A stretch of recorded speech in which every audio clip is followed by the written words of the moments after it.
una, nung in-interview ko si PRRD nung few days ago, sinabi, be clear, hindi ko kaaway si PBBM. Wala akong issue sa kanya. Yan, oo. Okay.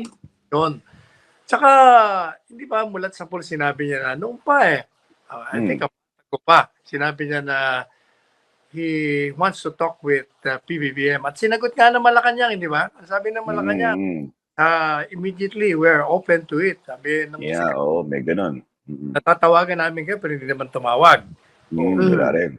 There is nothing to do to make this president, former president, meet. Wala naman silang talagang dapat na pagawayan.